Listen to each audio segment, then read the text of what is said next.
dans la nuit du mensonge et des silences imposés. Ta voix s'élève courageuse pour dénoncer l'océan de la presse congolaise. On flot balayer la peur, ta vérité apaise. Océan, océan, ta plume est un flambeau. Dans l'ombre de la dictature, tu tiens haut le drapeau. Ton combat est juste, ton combat est noble. Pour la libération du Congo, ta voix résonne et s'envole. Chaque mot est une arme, chaque phrase une lumière. Tu portes l'espérance dans un pays meurtri de guerre. Océan du Congo, ton eau est résistance, ton canal est la liberté, ton souffle est l'espérance. Océan, océan, ta plume est un flambeau. Tomba, Alipasa, Azakaka, Wanatoko libéraire Congo. Dans l'ombre de la dictature, tu tiens haut le drapeau. Ton combat est juste, ton combat est noble. Pour la libération du Congo, ta voix résonne et s'envole. Kudos à toi, sentinelle de vérité. Ta voix ne tremble pas, même face à l'adversité. Océan de la presse, miroir de nos douleurs. Tu chantes la justice, tu sèches nos pleurs. Dernier océan, ton nom restera gravé dans l'histoire d'un peuple qui refuse de plier. Ton combat est juste, ton combat est noble. Océan du Congo, ton combat sera indoublable.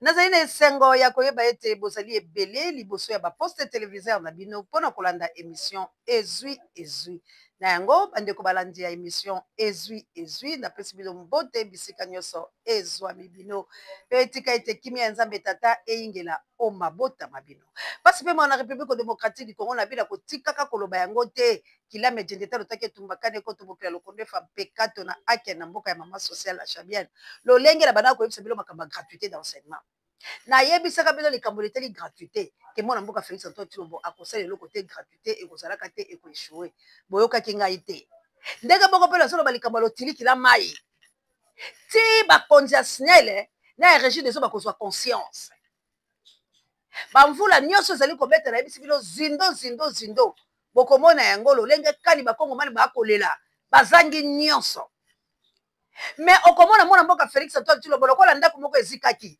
asa tali lolenge ya bato wana akiti sur le terrain mwa bato mibale misato kofuta bango misolo po ete atelema babetela ye maboko ya pepa bango te peuple congolais alingi bongo te peuple congolais alingi otala nanu makambo oyo buki lokuta oemilie ministre na oyo ya communication babengisaki yo soi-disant les États-Unis yo kei na maloba opesi ye maloba ya lokuta po ye akende kolobake yo koya te po États-Unis fo ebengana ba Rwandais botilenga na video wana po lelo nazaka la minute 15 équipe pour la télé États-Unis d'Amérique mana na ngala kunyado na ngai na États-Unis yanga mokonzi na Angleterre 15 minutes na koloba pe l'essentiel papa Denis pourquoi parce que ba oyo baza ko croire na mwana mboka Félix Antoine Tshilombo lelo nde mwana mère de Brune en Autriche ba yoki soni pe entourage ya Félix lelo la banzi bokozala ba démissionnaire pe boko boya na mitema na bilo parce que humiliation au Patrick Mouya yazwi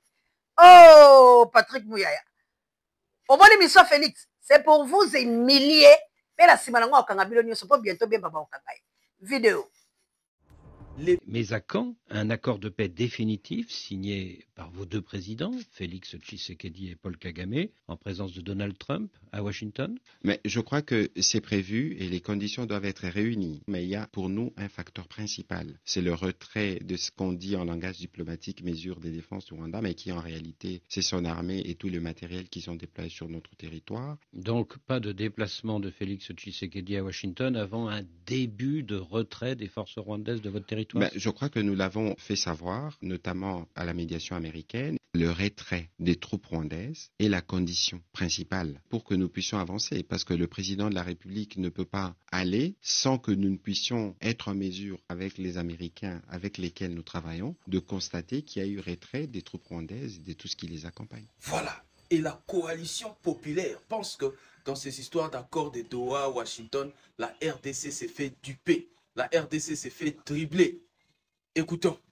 Crise sécuritaire en République démocratique du Congo, la coalition populaire, anciennement coalition des Congolais pour la transition, invite le chef de l'État à se retirer du processus de Washington et Doha et à convoquer un forum national souverain inclusif. La coalition populaire a déposé ce mercredi 12 novembre à la Senco les résolutions de recommandations patriotiques tenues le 12 octobre dernier à Paris, document également déposé à la présidence de la République et auprès du cardinal Ambongo, Ambroise Momba et Alain Bianca. La coalition populaire dont Emery Kaluira est président ne trouve aucun intérêt dans les processus de Washington et Doha pour la RDC. Ce jour, Maître Vangu Vangu et Professeur Vianney Koubaguiré sont dans les locaux du centre interdiocésain pour déposer à la Senco les résolutions des recommandations patriotiques tenues le 12 octobre dernier à Paris. Nous venons de déposer à la présidence de la République, à l'ECC, chez le cardinal Ambongo, ainsi qu'à la Senco, les résolutions de la conférence des recommandations patriotiques tenue en date du 12 octobre à Paris par la coalition populaire.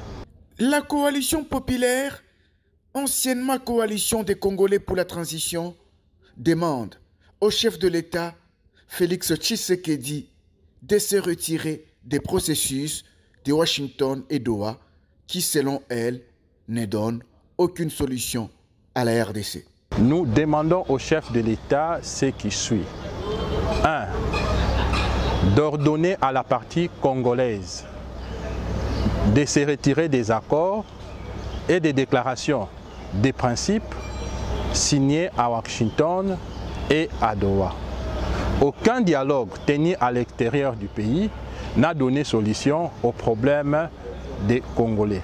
Après le retrait des processus de Washington et Doha, la CP d'Emery Kaluira appelle à la tenue d'un forum national souverain inclusif en lieu et place d'un dialogue politique. La deuxième demande que nous demandons au chef de l'État, de convoquer un forum national souverain inclusif qui regroupe toutes les couches sociales pour parler des problèmes économiques, pour parler des problèmes sociaux, pour parler des problèmes sécuritaires. La troisième demande que nous formulons, que nous demandons au chef de l'État, d'abandonner cette idée de modifier la Constitution. Au moment où nous vous parlons, notre pays est occupé par un groupe de délinquants hors la loi qui ne respecte pas le pays. Alors, à ce moment ici, changer la Constitution balkanisera le pays. Et les Congolais retiendront du chef de l'État comme le père de la balkanisation. Pourquoi un forum national souverain inclusif et non un dialogue politique? Professeur Vianney Koubaguiré répond. Pendant les dialogues, vous verrez que ceux-là qui sont sélectionnés sont les seigneurs de guerre, les opposants et le gouvernement. Et pour le seul objectif d'aller se partager les postes dans le gouvernement. Et nous avons constaté que cela ne nous profite à rien. Olandi Patrick Mouyaya, azoloba avec appétit, à lobby français na bango. Oh Patrick Mouyaya, wambola liwae, we mongola ngakie, ngongango yango yango, balkanisation officialisée yango jusqu'à M le number 1 océan de la presse congolaise. Eh moninga Gauthier Boulaye, Nzamba Lola, Maman Célestine, Papa Michael. Eh Congo. Mais yambola tali sabino.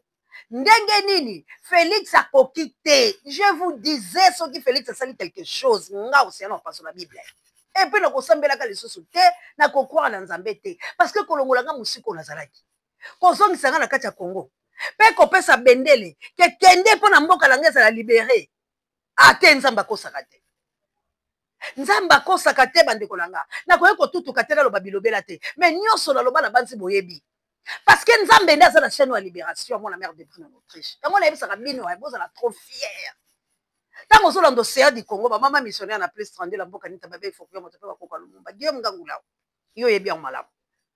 Boza la ka trop fière akoloba ki oh moi ça lo baka yango nde. Yango nde. Qui a les bolo joie? Ah, JR Wing de moi les Gabonais que Dieu vous bénisse pas Gabonais. Qui a les bolo joie? Cet homme Aouta wapi? Ah, ça veut dire comment on a les bolo joie. Mikolo goye fola lukaye. Pour les na peseka Kombo Traoré. Les rois. Parce que mon mobali wala ça la sagesse. Oh, les battes que vivent les battes. Qui a les bolo joie? En tout cas, on découvre un peu ces messieurs. Ce qu'il est en train de dire. Oh, allez Bolodjoa. Allez Bolodjoa. On se voit comme un cambo. On a le conseiller de la presse congolaise. On a le bapoto à Babokila Lokondo.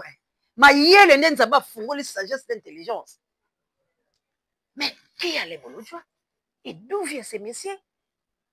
Et tout ce qu'il est en train de dire. Hein? C'est l'inspiration? Ou bien c'est quoi? Écoutez un peu Alain Bolodjoa, président de l'EMAT. Cette émission de gloire au Sobé, Congo Positif avec Alain Bolodjoa comme invité est riche en révélations. Écoutons attentivement ici. Un sanguinaire, Kagame, tout ça, mais au finish, Félix Tshisekedi a fléchi devant l'exigence de Rwanda. Comment ça? Il a signé l'accord de paix avec le Rwanda. Il va signer l'accord de coopération avec le Rwanda. Tous les accords signés par Félix Tshisekedi, tant qu'on a na euphorie à pouvoir, tant qu'on a Sika, tous ces accords-là, ils ont remis sur table, ils sont en train de réévaluer et de re-signer ça. Le Rwanda a zoné avec force dans ces pays. Les accords, il y a signé qui? Il y a notamment l'accord d'exploitation et l'aéroport à Goma. Vous savez pourquoi a-t-il signé cet accord? Parce que Rwanda est allé intérêt, il y a Qatari. Ok.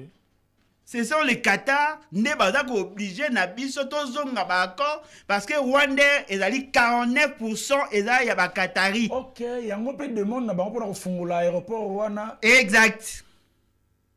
Ils ont intérêt à bisoter. Oh. Bukanga kiti te Bukanga ki boboya ki akoranat ezongat Bomba senga biso to fungola kaka Sakima bank yoka yakona ma banki te Sakima ezaki contrat ba signaki na Rwanda pour exploiter de l'or Rwanda saka bijou oui on est que na Émirats Arabes Unis Arabie Saoudite na Qatar tozongi sa dossier à Sakima parce que les matières premières au bango bazako exploité vente nango ça mara Émirats Arabes Unis Arabie Saoudite na Qatar. Derrière ces trois états de l'OPEP, il y a les États-Unis. Okay. On signe des accords pour que toute exploitation ça dans la zone noire et bénéficier de la sous-région. Le seul pays à sous-région qui va apposer sa signature, c'est le Rwanda. Le Rwanda devient commissionnaire imposé à toute exploitation au sein de la partie est. On ne prend pas tous les Congo. Je suis parti à Ituri.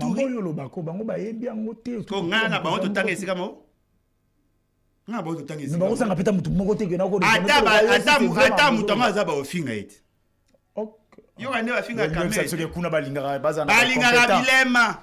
Balingara bato ba maela ndam. Kamere meka ko sa bango proposition ba finga ite. Neto lo bawa. Tous les accords signés avec le Rwanda, yangonde ko zonga. On gagne quoi? On gagne quoi? Il y aura ce quoi aventure?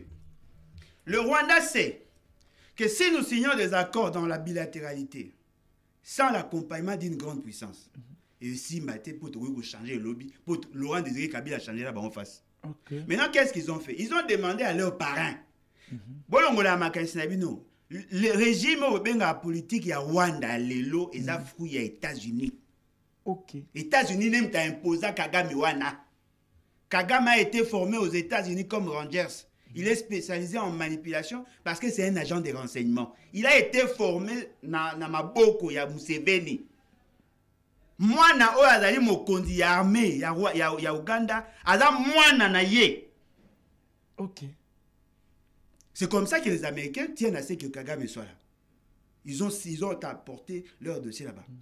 Na accord au bango ba signé, les pareils accords, ils ont Rwanda, ils ont Kagame, ils ont comment? Ils ont États-Unis, mais États-Unis ils ont battu l'Union sauté.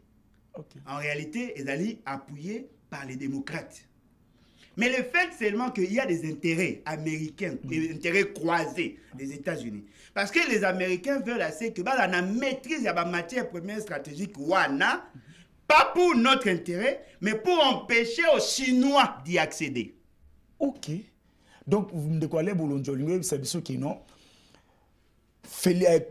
Rwanda a compris que non stratégie à Liboso avec Mouzé et Simba quitté parce que les accords qui régional entre Bangomi Bali. Alors il demande maintenant à Mkolo Makambu à Zalanayango et bima légalement légaliser sur le plan international. Et la gendarme, les policiers du monde entre guillemets a parrainé Ango.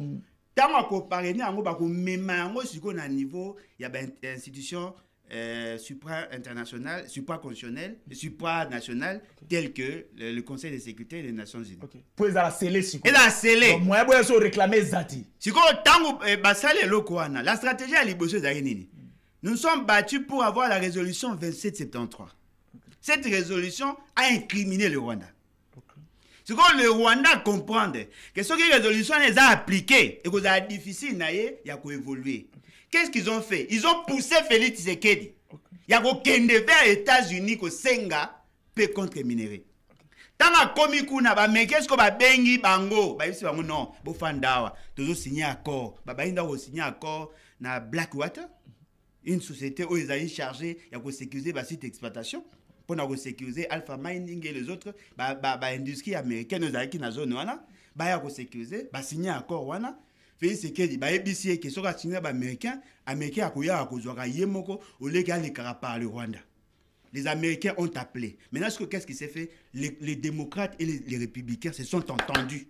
Parce que l'objectif na bango, c'est de fragiliser l'économie chinoise. Bah eko tinda siko Félix Tshisekedi, bah c'est OK, bah eko binga Kagame, bah fansi Félix Tshisekedi yango abino na Kagame, bah sinse bango accord de paix. Na accord de paix na bango. Le point 6, c'est ça qu'on l'a. To côté ici, le Rwanda n'a toute exploitation à minière.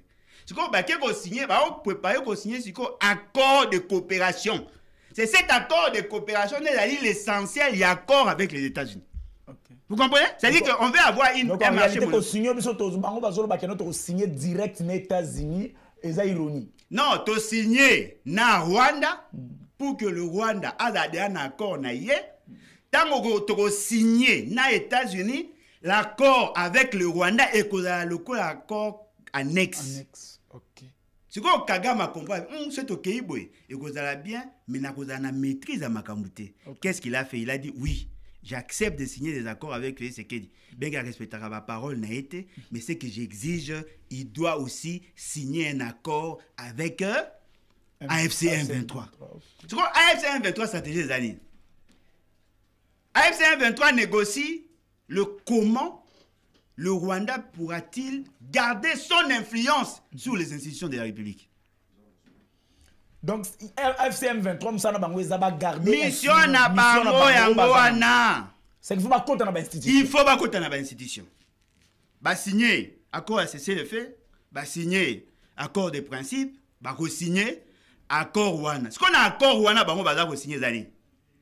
Nanga, qui est le représentant AFC M23, attention, AFC M23 pour année.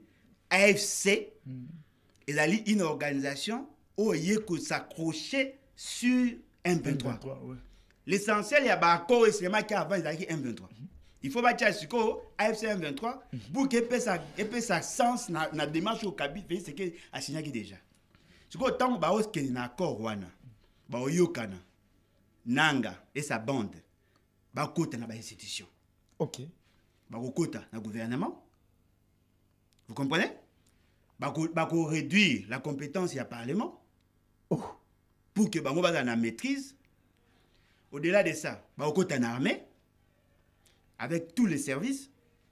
Nanga vient de nommer les magistrats pour que préparer un appareil judiciaire pour que bino bolande sécurité à est bango bakozala bakokota na fonction publique siko ce qui fait c'est qu'il y a une décision à cause du niveau du gouvernement bango baza ce qui a servi à se servir na armée bango baza donc comme le co-gérer. Non, beaucoup de locaux la terre, ils sont en train de préparer à co-gérer le pays ensemble. En ce moment-là, Kagame a un représentant à carte Nabiso. Ceux qui veulent jouer, Yango, ne fait ce qu'il y a ça. Changer stratégie. Yawap, na maeleni. Tenabi bango kuna ba changer stratégie. Ba changer stratégie te bango ba consent, ba mizo ne ba tande za ko mbongi balé, mori Mathieu Kiti. Et où est la place de Kabila na kati makambo? Oh. Mais Kabila, mutase qui fait ce qu'il y a dans pouvoir. N'est-ce pas? Ce qu'on a dans la revendication de l'AFC et Zanine. Le non-respect des accords signés. Ok. M23 a revendiqué des accords signés. Parce que c'est ce qu'on a confus, on a se préparer pour que baya.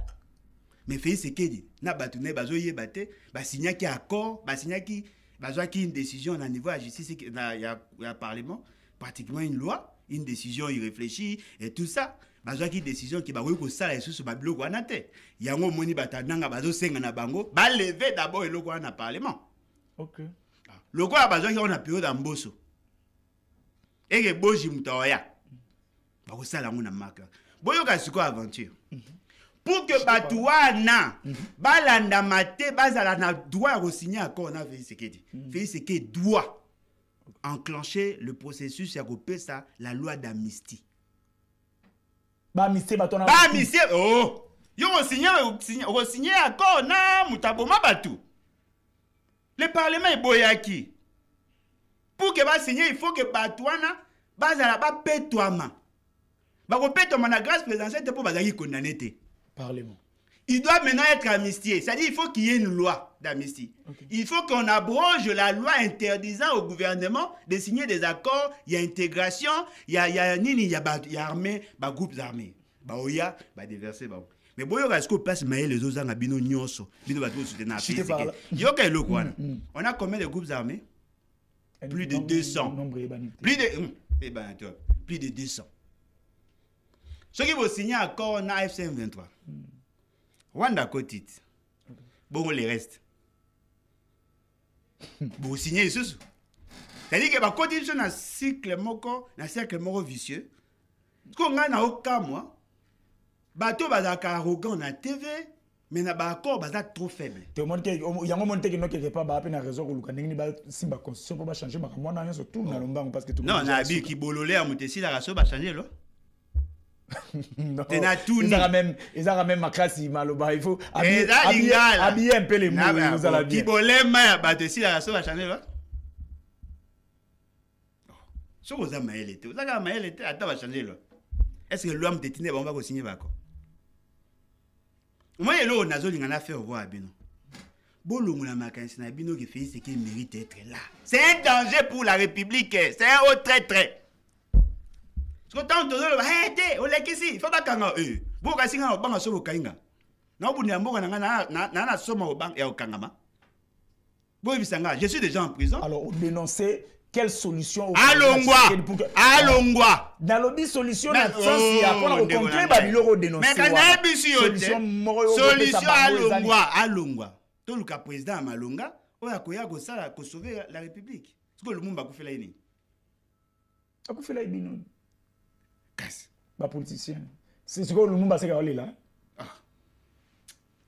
Lumumba akufela nini? Il y a des choses pour lesquelles nous devons être intransigeants. On ne peut pas négocier notre souveraineté. Toujours exploiter richesse na biso. Il faut qu'à Rwanda kota poto obanga noki Rwanda soka kotita osala biso guerre. Qui est celui-là qui va m'empêcher moi à ne pas faire ça? Pour changer la condition intimidée Ibat. Papa, ça là monsieur. Avantage la fille. Oui, pour nani? Pour nanga pe azako exiger va changer constitution. Nanga. Oh. Nanga senga fait qu'il va changer constitution. Nanga pe azana posa au changer constitution. Quoi? Oh, pas azana posa comme un fédéralisme.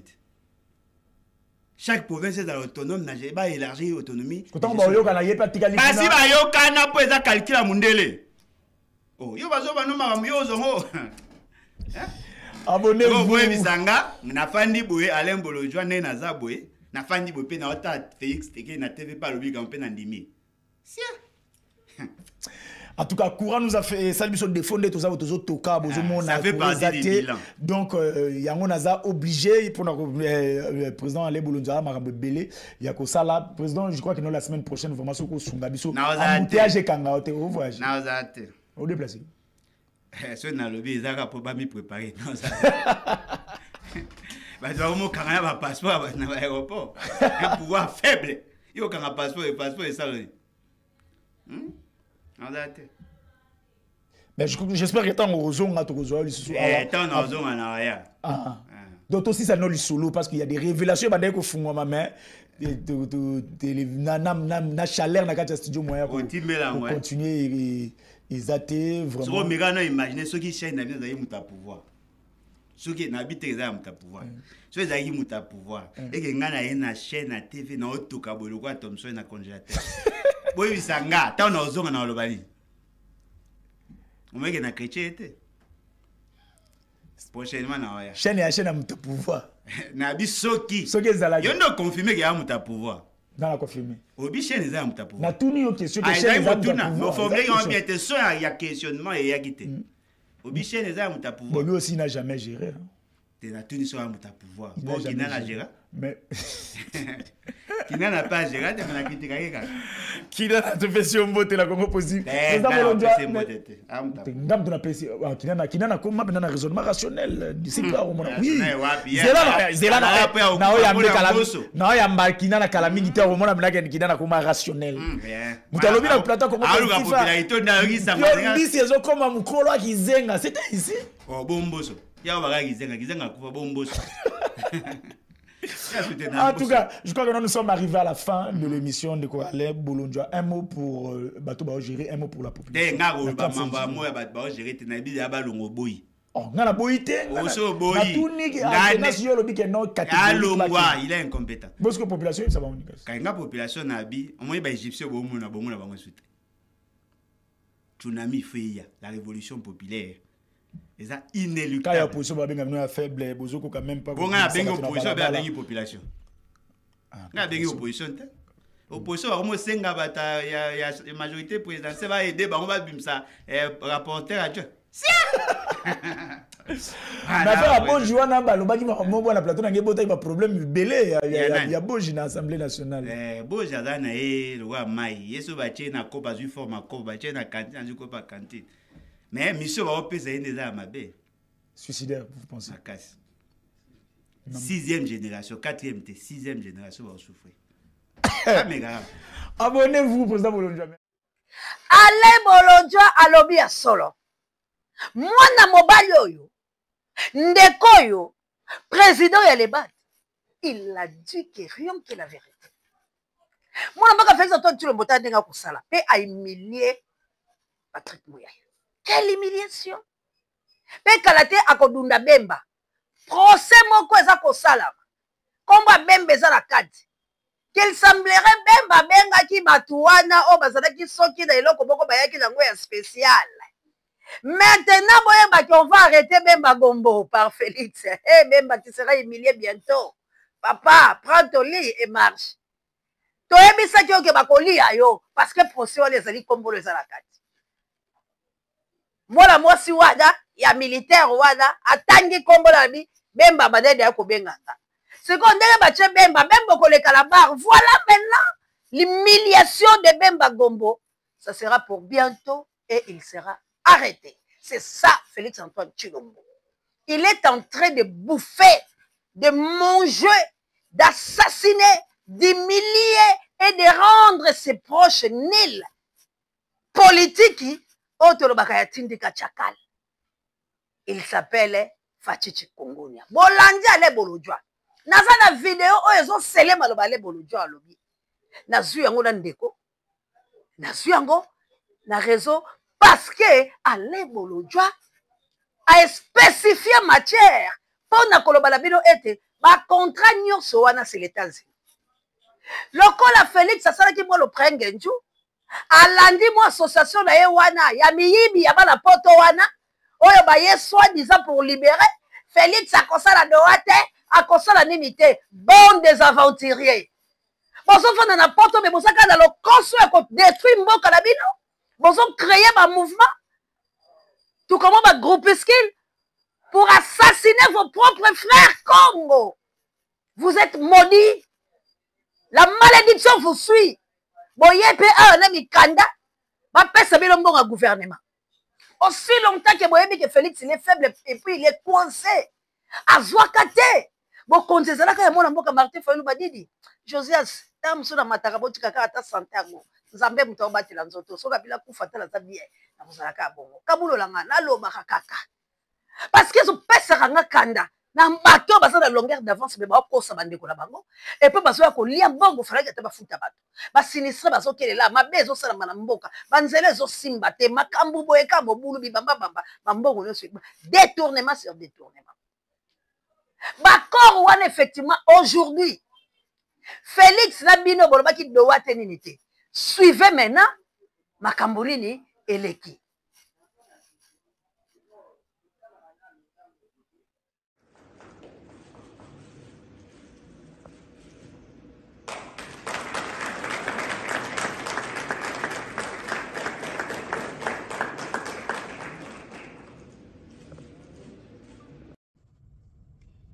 Nous venons de signer un accord cadre de Doha, un accord cadre bilatéral entre le gouvernement de la République démocratique du Congo et l'AFC M23. Cet accord que nous venons de signer contient 8 protocoles qui englobent les causes profondes des conflits.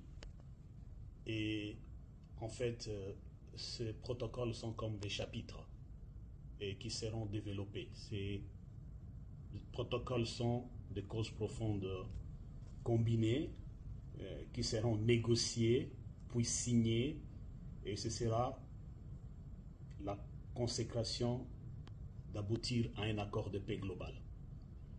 Les protocoles vont déterminer les matières à discuter, les calendriers de mise en œuvre et les acteurs qui vont procéder à cette mise en œuvre. Dans cet accord cadre signé, il n'est assorti aucune clause contraignante, c'est-à-dire il n'y aura ni modification de la situation sur le terrain, ni aucune activité quelconque jusqu'à ce que le protocole soit débattu, négocié, discuté l'un après l'autre jusqu'à la conclusion finale d'un accord global de paix. Donc notre population peut patienter. Le chemin est encore long.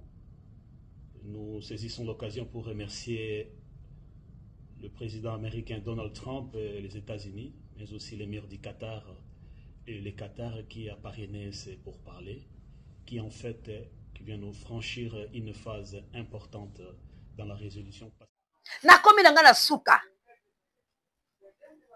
Félix abeti mbata na mokongo kinde abeti bango na miso ebongo panzi bango bayoka soni tala ndenge bananga batombwami tala ndenge bananga batombwami tala ndenge Kabila atombwami tala ndenge Kabila bananga bazwi makasi e balkanisation yango la bolandi papa oyo Félix akosi bino Félix vous a dribblé pour la collègue Sabine, ok, je ne ferai pas, je ne dois pas faire ceci, je ne dois pas faire cela, je ne dois pas faire ça. Moi, Félix Antoine Tshilombo, moindre escarmouche, moi, comme je suis ici, je dois réunir les 2 chambres, je dois faire ceci, machin. Et Nasuka Lango Badanga Batalio Kalandisa Goliath. Babiyo, o Samba Yaya, o Sumbe Yaya, o Sumbe Yaya, o Sumbe Yaya, o Sumbe. Allez, Bolodjo vous a dit. Bakor wane yango ezongi. Et moi, la mboka Félix Antoine Tshilombo a humilié Patrick Mouyaya. Oya tcheki ma peka. Qui a koyate, il faut États-Unis et l'ongola ba Rwandais. Et maintenant, Félix a keko gumba mila bananga pa sololi. Bolandi Mouto. Alors, bi bakor wane za le quoi ba chapitre. Peuple congolais, botelema. Océan yoye ko panzila bilo mpoki. Océan aye ko boma mbala moko moto pou botelema. Démission et moi na mboka Félix Antoine Tshilombo la gouvernement. Allez, fiak bo lo ngola bango po bomoni déjà. Balkanisation. Officialisé. Mais moi na mobala lobby eza le quoi ba chapitre. Eza le quoi ba chapitre. Ba ko traiter yango malembe. Et qu'on soit temps. C'est quoi pourquoi Félix a sali bon na Sabino? Pour l'élection à la tête en 2028. Pourquoi l'élection à la tête? Parce que le chapitre les fois 600. Pour y mutabandaki. Au moment de Félix a battu le continent. Alors bite le quoi la commune suka naza coincé. To bimisa o ngai na ke sikoyo. Ko swala bangwa swela bananga ba signé. Bino botika la belo kala est. Ngana otika la kala ouest. Bo continent ngai régner. Ba corps to bolo sala malem. Lobo kula na koya nazalaki la pression ngo de la salaki bongo. Et c'est là qui par erreur, je ne comprenais pas. Mais on vient de me signaler qu'on fait ceci. Moi, Félix, j'ai dit non.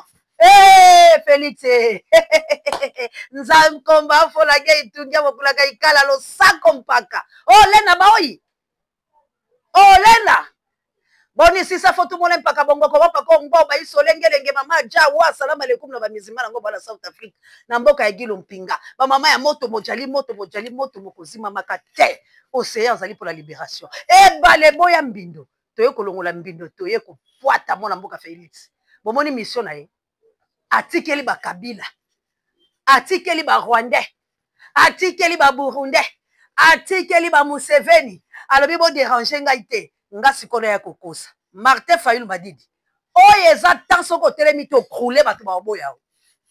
Oye eza tant. Lokola ba boyi meeting la oba intercaler okosala ngote. Nengo zali koya bato bazo ya koyamba yo.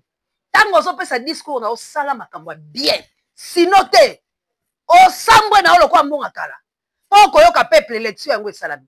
Parce que Félix a dribbler Kabila te. A dribbler Vital Kamerhe te, a dribbler Bananga te. Yango ba yebisi ce sont des chapitres autres ko traiter malem. Entre temps est que déjà. Donc des gens de l'est l'obito beaucoup là au monde dans sa pays. Parce que bango kula ba na gouvernement là-bas. Bakosala makambo na bango. Banque etikali kuna. Makambo se yango bebise bino ouvrir eza déjà tombé. Parce que si ko Burundi a concédé. Po basi ba signer ba accord eza. Lokola bango ba kosala eloko te ba mboka nyonso eza kuna. Cerveau à Congo. Bananga ba o dirigeant. Si ko ba ondosa la chapitre moko. Félix a ndo jouer bino rôle. Po opposition eza ya pété. Bino tout bo travailler la Félix bolia ka la Félix a pesa bino mbongo. Eza ngate. Eza Barnabé. Ndemutalobi. Alors, maintenant, tu es tout le monde à vrai opposant. Pour le coup, là, vous comprendre déjà que ma belle moko ça, binonio se bon jouer rôle. Bon, tu vas bien bon pour l'utilité la six. Alors, espoir à ma Congolais tika na yo Martin Fayulu Madidi. Ceux qui auraient su pour ôter Kabila yé. Pourquoi Kabila koya? Papa vidéo pour tout ça. Salut papa. Oui, salut monsieur. Pona yo na Kabila, so babi ke na Kabila, na Félix. Pona yo na mito so babi ke président o mona ba souvenir bien. Pona yo linga Kabila zonga bo ou bien Félix atikala. Miyet. Nani? Yende kaka. Te analyse vraiment normal. Na oui. Président Félix Antoine Tshisekedi. Na Joseph Kabila. Pona so babi mutu zonga. Papa, nani? Kabila zonga. Kabila zonga. Oui. Na après ko mamboko ya bongo na posa zonga poni. Côté ni bomona mboka pela mutu. Te yo talisa biso nde. Mais Mouto appelé Abobolo Wakabomamboka. Atika lik ya soso na combien na 300 francs. Lelo lik ya soso dans les 1000 francs. Na dollar magui bo comme ici lik ya soso qui na 700 francs. Papa to tika. Pona yo zonga. Azonga. Ndeko bonjour. Bonjour papa. Pona yo na Kabila na Félix. Kabila azonga ou bien Félix atikala. Pour nous, vraiment, analyse bien ko sala. Entre Félix na Kabila. Mutu moko ta sala. Pona mutu moko ta sala. Na ndenge nini? Raison pour laquelle bango mibale bazo kumba biso na ndenge balingi. Totu na pe mama parce que ba mama pe bazali mama pona yo na Kabila na Félix. Nani azonga? Kabila azonga ou bien Félix atikala? Papa na okufela sonité. Ah.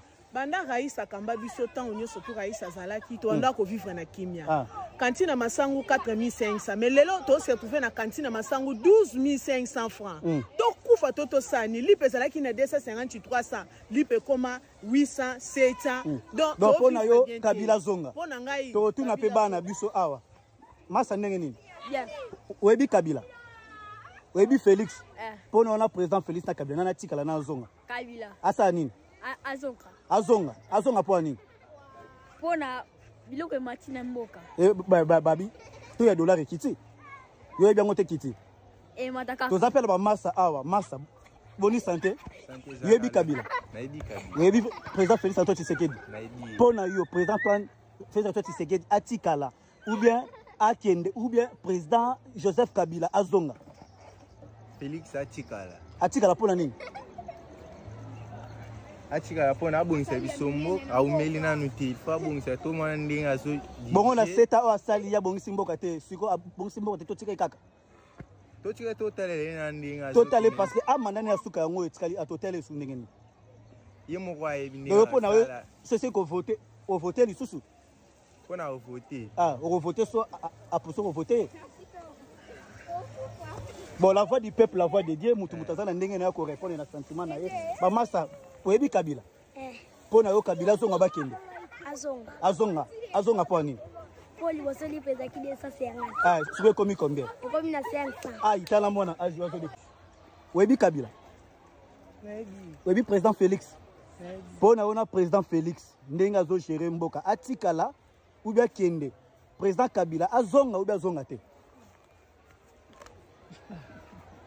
Azonga. Nani azonga? Fachi. Oh, Fachi ça déjà azonga ndenge nini? Kabila. Kabila azonga. Azonga po nini? Pona mbongo. Parce que na âge na to mo sala musala. Mbongo esali nini? Ozo sala musala bien yo mona muki yango na tango Félix mabeni ezali. To moni pe papa sana mai ataza na musika to ko poser question. Buta mutu. Bonjour. Bonjour. Par rapport à la citation ya mboka papa ozomona pona yo na gérance ya président na biso Félix Antoine Tshisekedi na gérance au président Joseph Kabila Sarakala pona yo président Kabila azonga ou bien Félix atikala pona ngai na moni mboka yo tambola mabe ah mboka yo tambola mabe donc akende pona ngai choix ezate akende Kabila zonga donc la voix du peuple c'est la voix de Dieu. Tout le monde a fait des connaissances Moussa Liboso kuna bandeko kaka na kati ya découverte tout le monde toto tambola. Tout le monde dit des connaissances pas au tambola. Ndeko bonjour. Bonjour. C'est présenté moi Kombo moi pesa moi likanisi. Kombo nani? Artiste C James. Ouais. Bon par rapport à cette situation brandée Zokende, nous ozomone là entre ancien président de la République Joseph président Kabila ataba condamné na président na biso asika oyo Félix Antoine Tshisekedi pona so c'est un peu ça mutu moko zonga.